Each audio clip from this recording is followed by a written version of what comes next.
Bulldozer আর excavator দিয়ে ভেঙে দেওয়া হচ্ছে অবৈধ স্থাপনা, উদ্ধার করা হচ্ছে বেদখল জায়গা।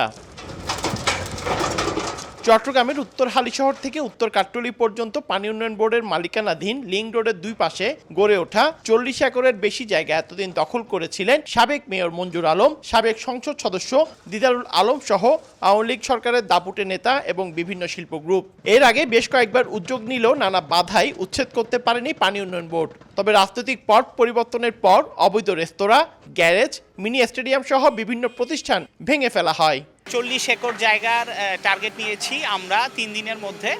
আর এটার মধ্যে আমরা দেখলেন যে মিনি স্টেডিয়ামটা রয়েছে। 3 দিন কর্মসূচির প্রথম দিনে রোববার সকালে জেলা প্রশাসন, পুলিশ ও সেনাবাহিনী সদস্যদের নিয়ে এই উচ্ছেদ অভিযান পরিচালনা করা হয়। দখলমুক্ত করা বিস্তীর্ণ জায়গায় জলাধার করা গেলে নগরীর জলাবদ্ধতা শতভাগ নিরসন করা সম্ভব বলে মনে করেন নগর পরিকল্পনাবিদ।